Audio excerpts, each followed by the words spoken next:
TKI ini kan menempati banyak negara. Yang terbanyak dari sisi negara ya, itu Malaysia. 1,73 juta orang. Di Arab Saudi 843.000, Taiwan 423.000. Ini 5 negara terbesar penempatan. Sekitar 94,33%. Jadi mayoritas di 5 negara ini. Tetapi remitansi, kiriman transfer personalnya meningkat. Gitu. Meningkat ini bisa jadi karena memang upahnya meningkat atau tadi ada pekerja yang ilegal kan, pekerja ilegal kalau mengirim remitansi kan remitansinya tercatat. Tenaga kerja Indonesia baik yang legal maupun ilegal itu memberi sumbangan devisa yang luar biasa besar. Dia jadi penggerak desa, dibangunkan rumah, dia dibangunkan usaha kepada keluarga-keluarganya di Indonesia. Mestinya yang kita pikirkan adalah satu, peningkatan keahlian mereka agar mereka memperoleh pekerjaan dan imbalan yang lebih baik. Kedua, keselamatan mereka.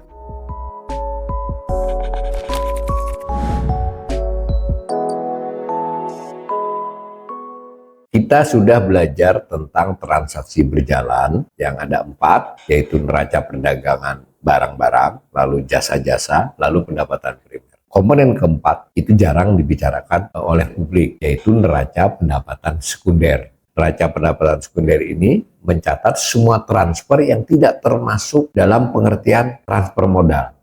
Jadi kalau transfer modal itu dicatat dalam transaksi finansial. Transfer yang bersifat masuk disebut penerimaan, sedangkan yang keluar disebut pembayaran. Dahulu suka disebut sebagai transfer searah ya ini, tapi sekarang disebut neraca pendapatan sekunder. Nah, pada tahun 2023 yang sudah berlalu, kita bisa melihat grafik ini, di mana kita memiliki penerimaan sebesar 15,26 miliar, sedangkan pembayaran 9,89. Jadi dalam hal neraca pendapatan sekunder ini kita mengalami surplus sebesar 5,37 miliar. Dan cenderungnya memang kita surplus ya dari zaman dulu. Hanya saja perlu di-highlight ini bahwa selama beberapa tahun terakhir ini trennya mulai menurun setelah sebelumnya mengalami peningkatan. Kalau dilihat batang biru yang merupakan penerimaan, sebenarnya trennya tetap naik. Hanya pembayaran meningkat sedikit lebih cepat dalam beberapa tahun terakhir. Kalau dibuat ini saya pindahkan, yang tadi, yang hitam ini saya pindahkan ke sebelah, nah ini kan sama nih tahunan angkanya dengan yang tadi, ya ini triwulan. Satu, pada tahun yang bersangkutan. Tahun 2023 itu sekitar 1,45 miliar dolar, setahunnya 5,36. Nah, kalau sekarang 1,377, maka ini kemungkinan besar setahun ini juga akan lebih rendah dari tahun sebelumnya. Ini menegaskan yang tadi saya sinyalir di awal bahwa neraca pendapatan sekunder ini pelan-pelan mengalami surplus yang menurun. Masih surplus, masih banyak menerima dibandingkan membayar, tapi nilainya perlahan-lahan menurun selama 2-3 tahun terakhir.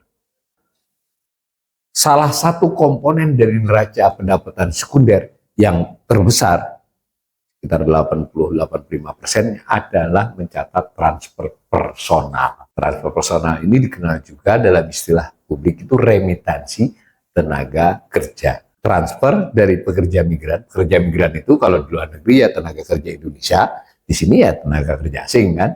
Mereka adalah pekerja migran yang mentransfer ke negara asalnya.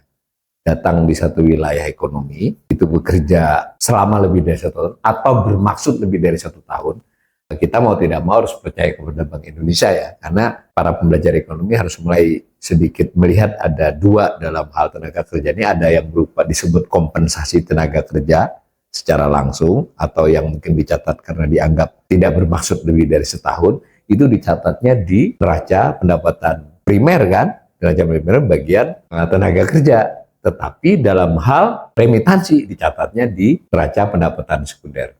Nah, transfer personal tahun 2023 itu mencatat rekor yang cukup tinggi.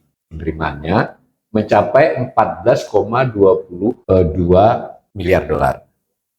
Transfer personal. Kalau dalam bahasa awam, ini remitansi tenaga kerja Indonesia. Jadi kiriman TKI ke Indonesia itu nilainya 14,22 miliar dolar tahun 2023. Selama 1 triwulan berjalan, ini 3,82 miliar dolar. Jadi berpotensi melampaui tahun 2023 tadi. Jadi kemungkinan di kisaran 15-16 miliar dolar. Tapi kita juga harus mencermati pada saat yang bersamaan tenaga kerja asing di Indonesia selain memperoleh kompensasi juga mengirim remitansi kan kepada negara asalnya. Bagaimana datanya? Nah, ini datanya. Pembayaran transfer personal pada tahun 2023 sudah mencapai 8 miliar dolar. Nah, di tahun 2024 yang berjalan ini sudah 2,27 miliar, lebih tinggi kan dari tahun 2023. Maka ini berpotensi juga lebih dari 8 miliar dolar. Kemungkinan antara 9 sampai 10 miliar dolar. Dengan kata lain, kita harus memperhatikan kita masih menerima remitansi TKI cukup besar, tapi pada saat yang bersamaan juga terjadi laju peningkatan yang signifikan atas pembayaran terhadap remitansi tenaga kerja asing.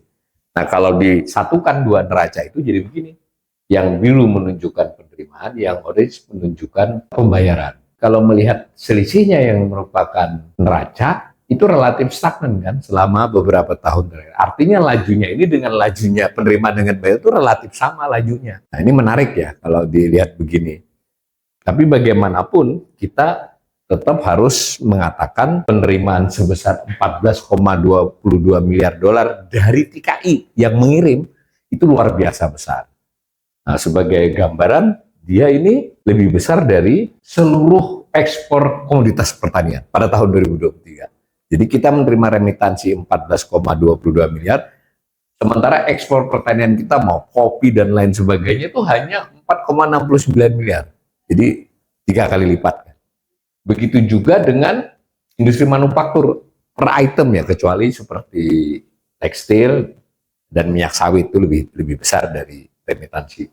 Kalau dengan pertambangan, mungkin kita semua sudah dengar seolah-olah nikel, bukan hanya nikel ya, nikel dan yang sudah diolah sedikit hilirisasinya, itu seolah-olah menjadi primadona. Itu cuma 6 miliar dolar, kurang lebih 6, berapa. Berarti kan remitansi TKI itu masih lebih besar daripada nikel.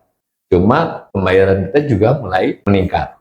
Sebagai tambahan informasi, jumlah tenaga kerja Indonesia itu sebanyak 3,72 juta orang pada akhir triwulan 1 2024. Ini memang dalam hal jumlah TKI ini kita sedikit confused ya. Informasi ini kan dari pemerintah, dari lembaga negara yang kita tidak tahu berapa jumlah pekerja yang ilegal ya.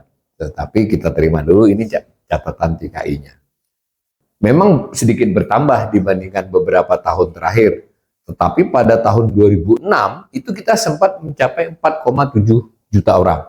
Jadi lebih sedikit sebenarnya sekarang dibandingkan masa lampau. Nah, kembali tadi kita tidak bisa memastikan apakah ini karena pekerja ilegalnya yang bertambah semacam itu. TKI ini kan menempati banyak negara. Yang terbanyak dari sisi negara ya itu Malaysia, 1,73 juta orang.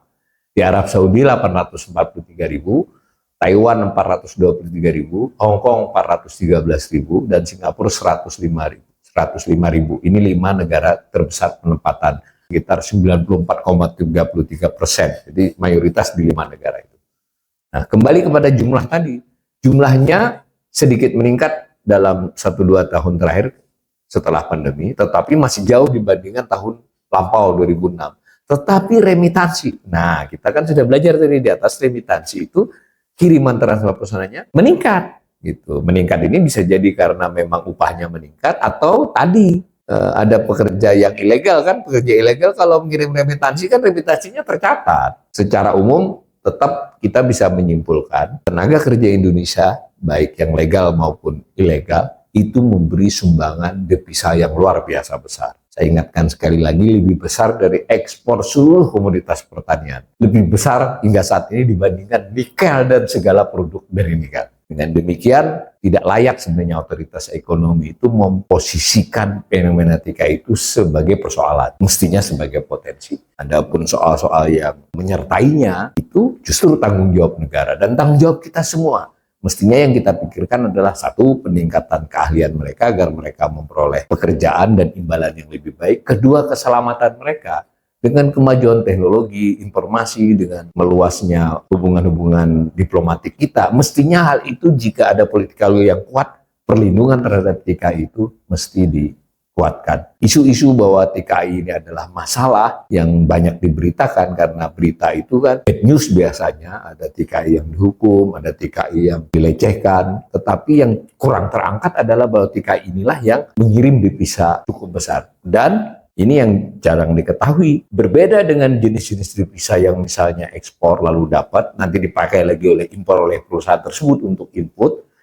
Remitansi tenaga kerja itu masuk di desa-desa. Dia jadi penggerak desa, dibangunkan rumah, dia dibangunkan usaha kepada keluarga-keluarganya di Indonesia, sehingga nilai 14 miliar dolar remitansi TKI itu mungkin jauh lebih besar daripada umpama batu bara yang nilainya 2-3 kali lipat itu terhadap dinamika ekonomi Indonesia. Tentu ini adalah soal subjektif ya, tetapi bolehlah saya ingin mengatakan sebagai pembelajar ekonomi, kita saatnya harus membuka mata pikiran kita, terutama otoritas ekonomi, bahwa persoalan tenaga kerja Indonesia ini adalah potensi, bukan masalah bagi perekonomian Indonesia.